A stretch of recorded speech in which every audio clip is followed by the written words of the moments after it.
Magandang araw Luzon, Visayas at Mindanao. Ngayon po ay 19 ng Oktubre taong kasalukuyan. At narito na ang balitang nakalap sa araw na ito.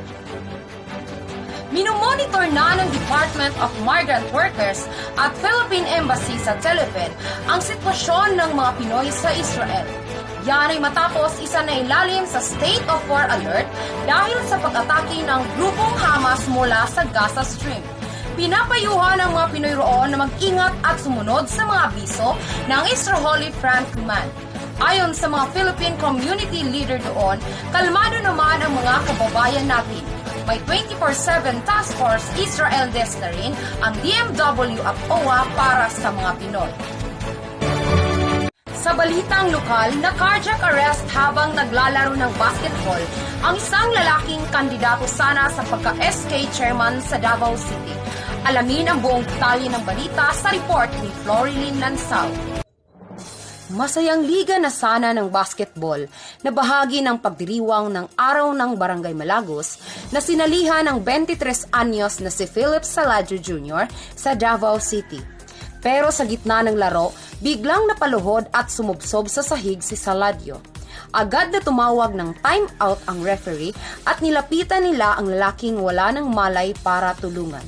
Isinugod siya sa ospital pero kalaunan ay nasawi dahil umano sa cardiac arrest. Nasaksihan pa ng kanyang mga magulang ang huling laro ni Saladyo.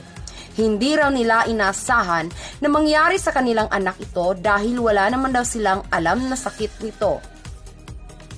Kwento nila, nagtuturo daw noon ng basketball si Saladyo sa mga kabataan. Kandidato rin daw sana ito sa pagka-SK chairman sa Barangay Tawan-Tawan. Ang mga opisyal ng Barangay Malagos kung saan naganap ang liga ay nagpaabot na ng pakikiramay sa mga naulila.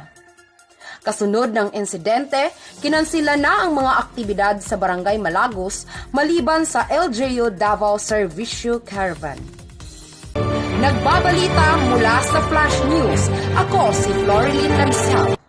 At narito naman ang iba pang mga balitang binabantayan ng Flash News.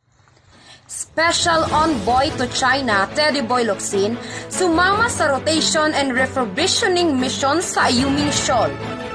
NBI, nag-abiso sa mga PhilHealth members na i-update ang password at contact details dahil sa nangyaring data leak.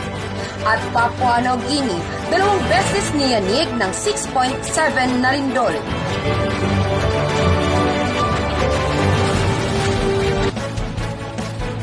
At yan ang mga balitang nakalap sa araw na ito.